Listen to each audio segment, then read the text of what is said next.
İnsan ancaq elə bir müsəlman olmalısan ki, ancaq xeyirli şeylərin üzərində qoymaq. Və bir çox səbəblər vardır ki, hansı ki, dəyərli müsəlmanlar, alimlər Quran və sünnə əsasən bu şeyləri götürüblər və bizə xəbər veriblər ki, bunları yerinə yetirməklə müsəlmançılığı qorumaq, qardaşlığı qorumaq, dəyərləri qorumaq lazımdır.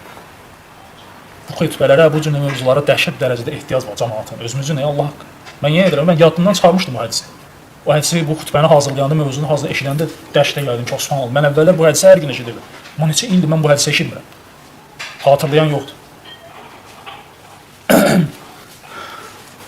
Deyilir ki, qardaşlar, birinci növbədə zəndir, zən.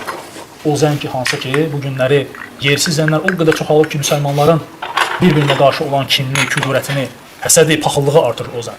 Müsəlmanlar arasında düşmənçiliyi artırır. Ona görə də Allah Taala deyir ki, zəndən çəkinin. Çünki zənnin əksəriyyəti nədir? Günahdır, deyir Allah Taala. Yalandır. Ona görə də o zən ki, hansı ki, müsəlmanlar arasında nədir? Düşmənçiliyin yaranmasına səbəb olur. Və İbn Qeym rahimehullah nədir? Birinci zəndir. Birinci zən yaranır, ondan sonra o zən nəyə keçir? Zən keçir axtarışa, başlasan güdməyə, başlasan maraqlanmağa, ki, görürsən doğrudan da bu belə işlərlə məşğul oldu, yoxsa yox.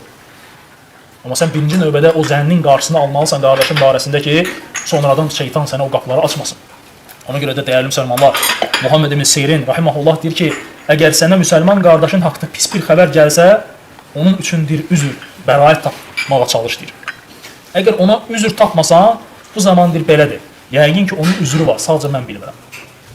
Və çalış hər tərəfdən üzürlər, bəhanələr gətirməyə ki, yox, ola bilər belə görə deyib, ola bilər bu səbəbə görə deyib, ola bilər evdə olmayıb və s.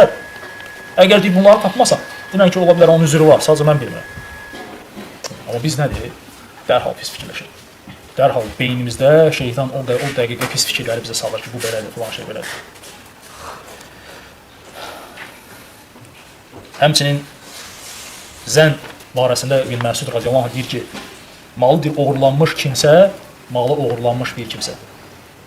O qədər zən etdi ki, özü deyir, axırda oğrudan da pis oldu deyir. Zənn etdiyinə görə çox.